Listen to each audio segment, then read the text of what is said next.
Ayo kawan semua, kita dengarkan kisahnya.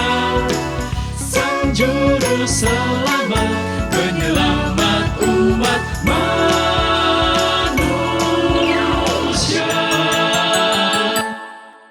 Glory Kids.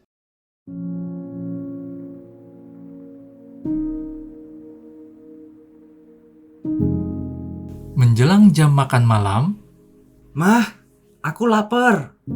Makan malamnya kok belum ada sih? Dion, bentar ya. Mama masih masak. Sebentar lagi mateng kok. Iya deh, Mah. setelah beberapa saat, Mama datang membawa makanan ke meja makan.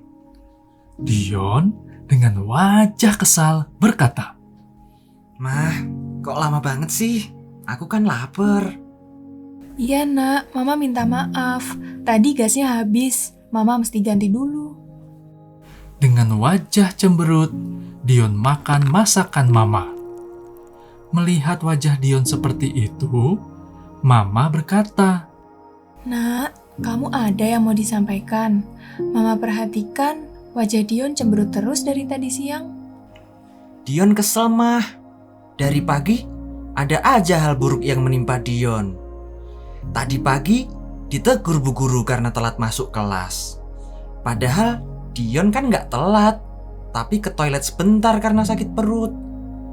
Siangnya, pas Dion lagi di kantin, temen Dion yang antri di depan Dion menjatuhkan keranjang gorengan sampai semua gorengan jatuh, Mah. Tapi malah langsung pergi. Bapak kantinnya langsung marah sama Dion. Nggak cuman itu, Mah. Pas bu guru bagi nilai ujian, Dion cuma dapat nilai 70. Padahal Dion kan udah belajar untuk persiapan ujian. Dion kesel, Mah. Oh, begitu ya. Baik, Mama paham. Dion, sebelum Mama tanggapin apa yang Dion alami hari ini, kita dengerin dulu yuk kisah tentang Ayub.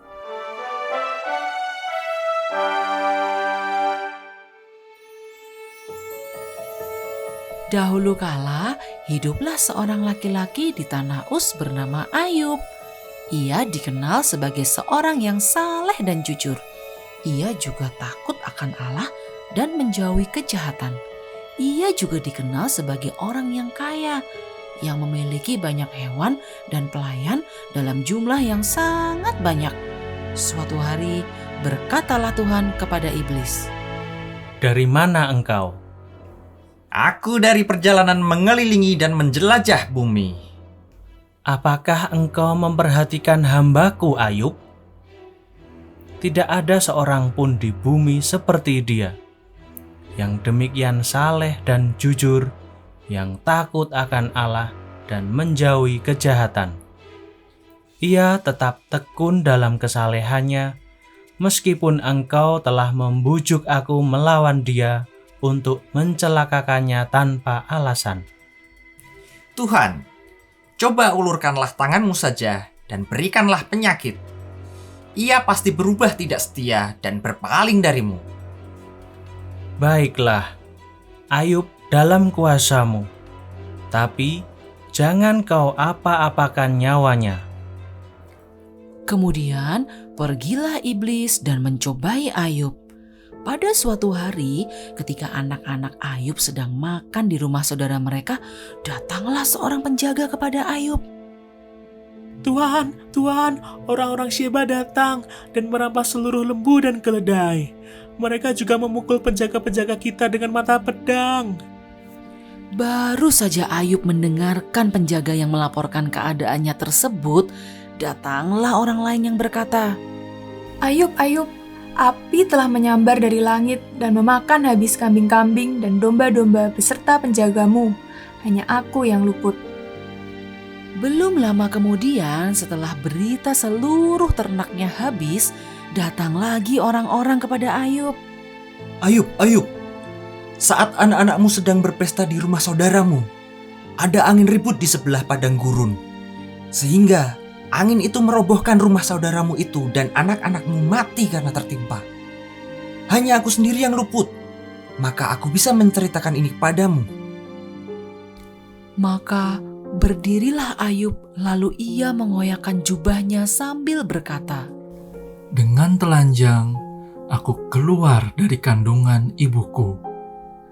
Dengan telanjang pula, aku kembali ke dalamnya. Tuhan yang memberi, Tuhan yang mengambil. Terpujilah nama Tuhan. Walaupun menghadapi penderitaan, Ayub tetap memuji Tuhan. Iblis tetap mencobai Ayub dengan memberikan penyakit bisul dari telapak kakinya sampai kepala. Maka berkatalah istri Ayub kepadanya, Suamiku, masih bertekunkah engkau pada kesalehanmu? Kutukilah Allahmu dan matilah. Ayub tidak mengindahkan kata-kata istrinya. Ia pun berkeluh kesah dalam hatinya. Aku telah bosan hidup. Aku hendak melampiaskan keluhanku. Aku hendak berbicara dalam kepahitan jiwaku.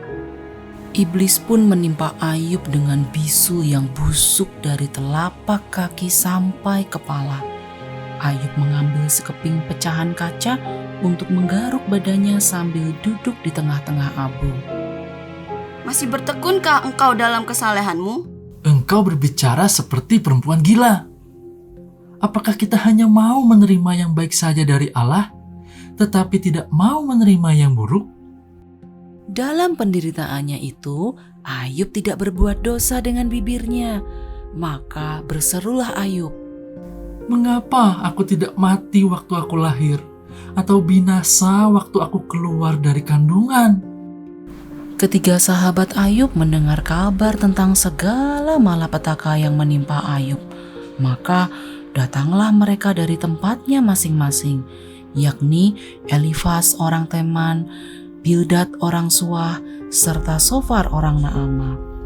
Mereka bersepakat untuk mengucapkan bela sungkawa kepadanya dan menghibur dia, serta memberikan nasihat-nasihat kepada Ayub. Ayub, bersikaplah ramah terhadap Tuhan, supaya engkau tentram. Dengan demikian, engkau memperoleh keuntungan. Terimalah apa yang diajarkan Tuhan dan taruhlah firman-Nya di hatimu. Bertobatlah dan rendahkanlah dirimu, Ayub. Sahabat-sahabat Ayub memberikan nasihat seolah-olah ada kesalahan besar yang diperbuat Ayub kepada Tuhan. Mereka menghakimi Ayub dengan berkata seolah-olah penderitaan yang dialami Ayub ini akibat dosa yang diperbuatnya. Maka berkatalah Ayub, Ketahuilah sahabatku, saksiku ada di sorga. Sekalipun kalian mencemoohku, biarlah Allah yang memutuskan kebenarannya. Ayub berkata seperti itu karena memang selama hidupnya ia berlaku saleh dan mencintai Tuhan. Tidak seperti yang teman-temannya katakan. Dalam penderitaan yang dialami Ayub, Tuhan pun akhirnya datang mengunjungi Ayub. Bersiaplah engkau Ayub. Aku akan menanyai engkau. Di manakah engkau ketika aku meletakkan dasar bumi?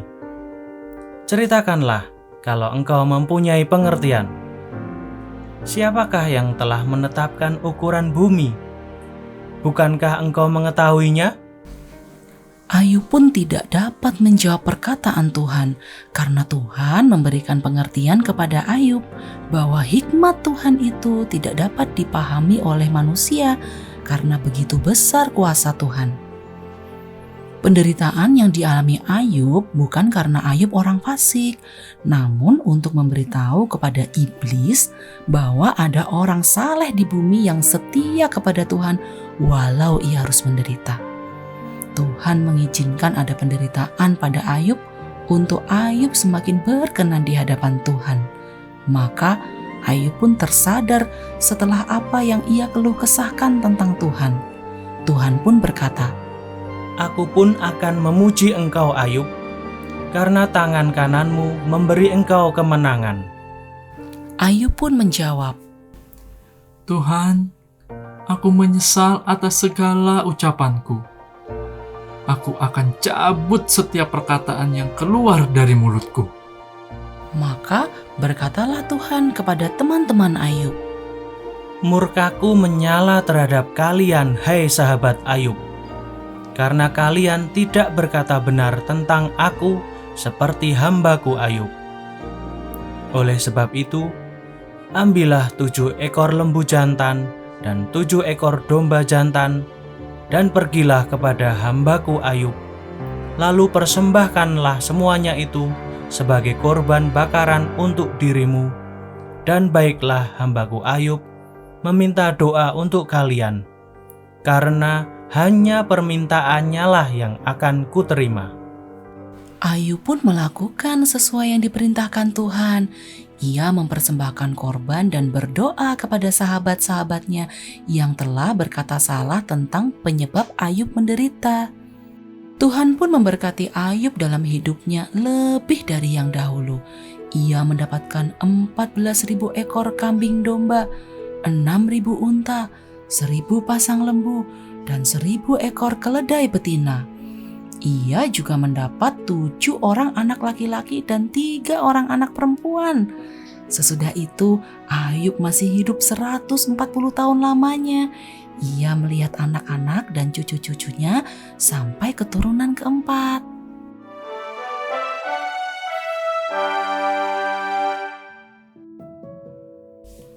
Mah, amazing banget ya cerita Ayub.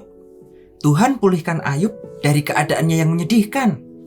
Iya Dion, kita bisa belajar banyak dari kisah Ayub. Ternyata Tuhan mau Dion belajar ya dari cobaan yang Dion alamin seharian ini. Betul Dion, apa yang Dion alami diizinkan Tuhan untuk membentuk Dion menjadi pribadi yang lebih baik dan kuat. Tidak selalu karena Dion bersalah. Ya Mah, Dion mau belajar untuk tetap setia melakukan yang baik dan tidak mudah mengeluh, supaya hidup Dion semakin berkenan untuk Tuhan.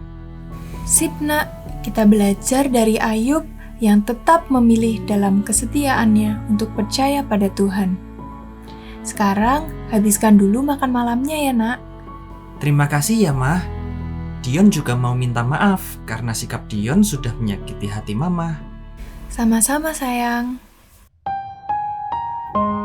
Sahabat Glorians, demikian kisah kesetiaan Ayub. Sampai jumpa ya di episode selanjutnya bersama Glory Kids Podcast. Selamat pagi, Allah Bapa. Selamat pagi, Tuhan Yesus. Ku ucap syukur untuk hari yang telah Kau beri. Ku siap jalani hari ini.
aku sepanjang